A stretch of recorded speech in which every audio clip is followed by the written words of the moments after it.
And we had come from a friend's home. It was a prayer meeting, a weekly prayer meeting we attended every Sunday night. Nothing unusual. Went to bed about 11:30 or so. And I awoke. I was in my bed, and it was 3:23 in the morning when I woke up. And I do know that because the first thing I did when I heard screams coming from our living room is I saw the digital clock to my left, and I turned and I saw it was 3:23 in the morning. And I proceeded down our living room hallway, and I found my husband in a state that anyone who knows him would know he's completely out of character. He was traumatized, holding his hands to his temple and crying out in terror saying, pray for me, the Lord has taken me to hell. So this is not like my husband's nature. As he says, he's conservative. Anyone who knows him, he's steady as he goes. That's his personality. And so I first, of course, was in shock, but at the same time I had relief that he wasn't having a medical emergency, and I proceeded to pray. And thankfully the Lord removed the terror from his mind after a time of praying, but he left the memory so Bill could share it with people. And one of the first things he asked for was a glass of water, and I got that for him, and then he calmed down and told me that evening what happened. And I'm going to let him take you on a journey right now. Thanks, Gordon.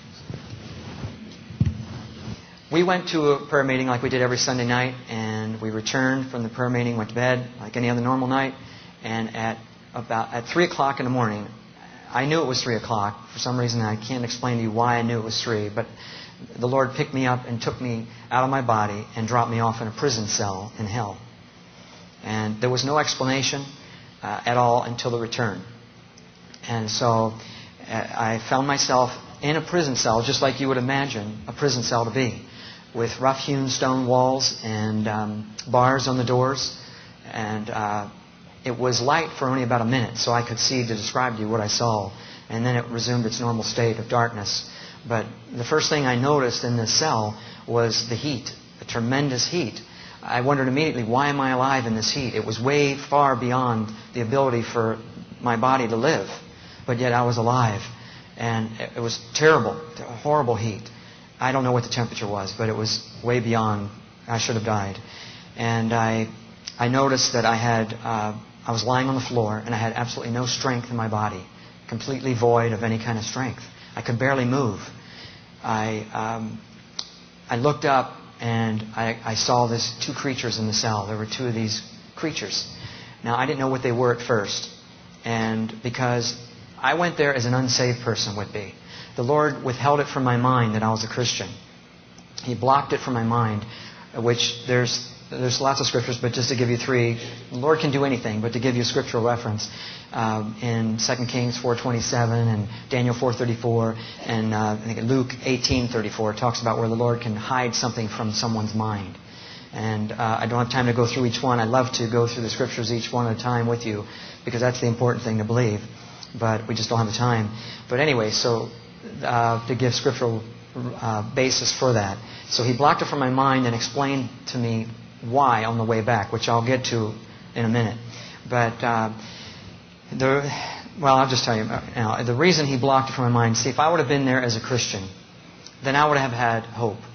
And I would have been able to cry out and say, God's getting me out of here. Well, he wanted me to experience what they feel there. And that they'll never get out. They're hopelessly lost, and they'll never get out. You see, and that's what he wanted me to experience, so he blocked that from my mind. So I didn't know what these creatures were. I wasn't there as a Christian to observe, that's a fallen angel or a demon. I didn't realize what they were. They were just enormous creatures. And I noticed, the size of this thing, first of all. And this might sound like a colorful exaggeration, but this one was about 13 feet tall. And to give you some scriptural basis for that again, in Genesis 6:4 it talks about where the sons of God came and had relations with women. Well, most of the commentators believe that the sons of God refers to the fallen angels. So the fallen angels came down, had relations with women, and produced giants in the earth in those days.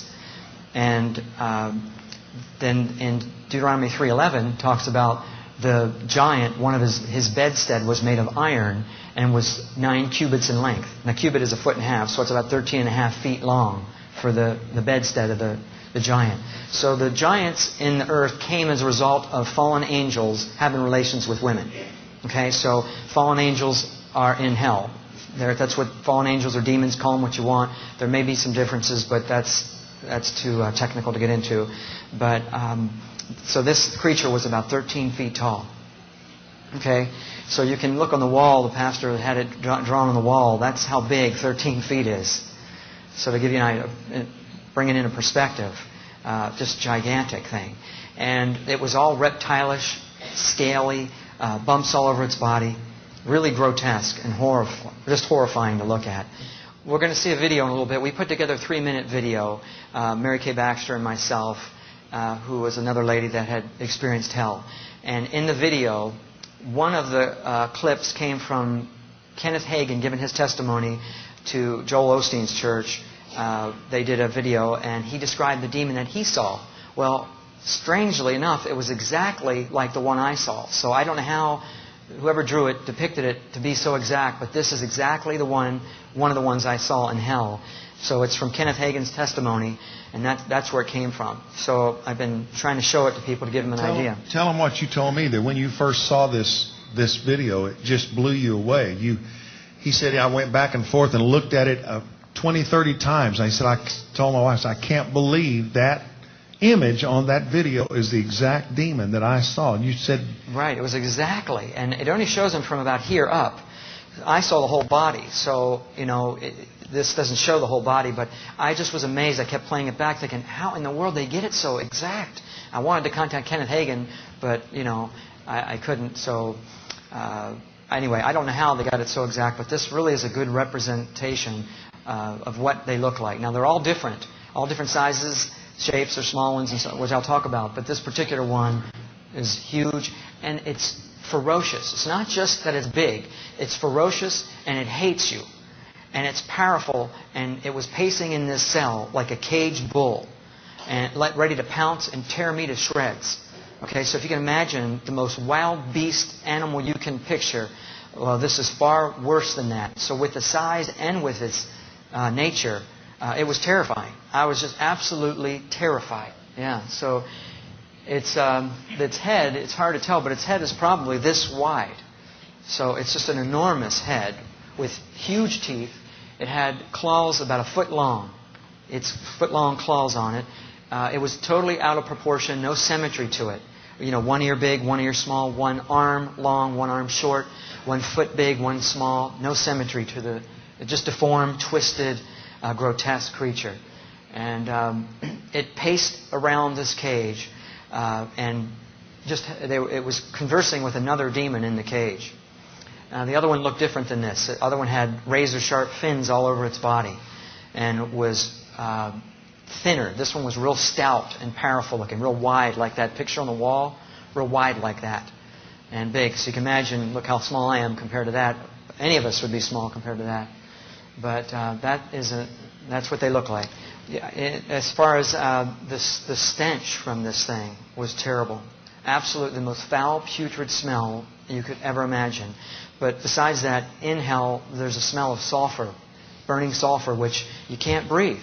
And, if you've been to Hawaii, which I haven't, but they talk about if you go see the volcano, you can't go past a certain point because the fumes from the volcanic ash and so forth is from the sulfur, and it will kill you. It's toxic.